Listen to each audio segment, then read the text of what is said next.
early voting started like last week, and we have a primary election on August 1st. And people are going to vote for the president of the United States, guys. And we just had a bomb drop that the current president, Joe Biden, has decided to step back and not run for a second term.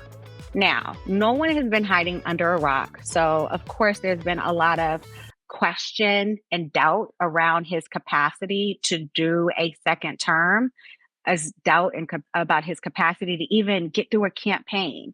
So let's kind of just talk about some of the things that led us to getting here, and then how we actually feel about the decision that he did make to step down.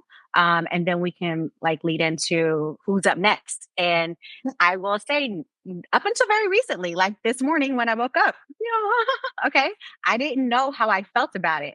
But when I say I am like on the team, like I'm trying to find my shirt. We chatted about this earlier. I'm still looking for the right shirt, put it in my size. Let's go.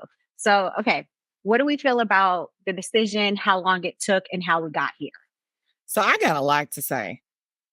I got something to say. And I think that this is a historical election, considering I'm acknowledging that Vice President Kamala Harris, future president, will be the first female president of the United States if elected. She will be the first African woman president of the United States if elected, the first Asian American woman become president of the United States if elected.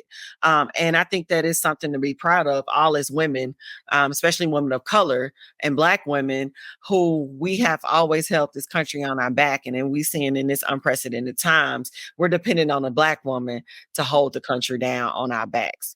Now, how do we get here? Like, guys, I will say the path to getting here is something that I am not pleased with. I'm thankful that everybody is rallying behind Kamala Harris. And I thank President Joe Biden for his service to the country and making a selfless decision by stepping aside regarding his capacity, his ability to run for president. But at the end of the day, we are in the last quarter of the game making very huge changes because the Democratic Party has failed to build a real bench of leaders who are ready to step into leaderships when somebody step aside.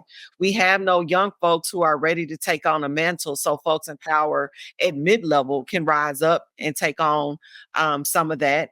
The conversation around, do we even want to vote for a Black woman in the first place, or Kamala having about 100 days to run a presidential campaign, because quite frankly, he should have stepped aside before we even launched his campaign. We saw this coming, and now we're in the last hour, and now we're throwing her into the ring of the fire to pick up where it's left off.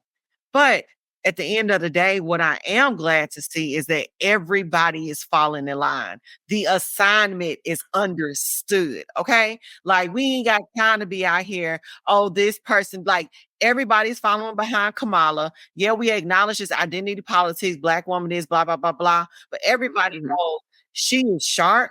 She's the most qualified. She gonna make Trump look like a dummy on the debate stage. Like, I can't wait to see it. So, like, Kamala go shine. And we go, as I know, as a Black woman, I'm about to go so hard for Kamala Harris. I've been a day one supporter of Kamala Harris when she put her name in the hat back in 2020. So I remember that. I do. I actually do. Ride or die KH, okay, in this thing. But at the end of the day, I'm going to ride or die my girl with acknowledging that once we get through this presidential election, the Democratic Party go hear from me, and they either go change or they going to end up losing a huge part of their base to either the third party or not voting at all. Jules, you want to chime in there? If not, because I definitely got a little bit of sprinkle for that. Wanda said it all. I'm like, she said it all. I'm like throwing glitter at her right now. She said it all. I'm a little bit offended that it took forever for them to say something or do something. That's it. I'm about action. Let's not have conversations. Let's do something. Yeah. And we saw, I don't want to say the deterring of President Biden. Let's not say that. Because one thing, and my husband and I, we were discussing this all day. He has given his life to the country. We can go by administration after administration after administration, and he was there. So when we hear, I don't like saying his name, so I'll say his number. When we hear 45 talk about he was the worst president, where in capacity have he ever been the worst?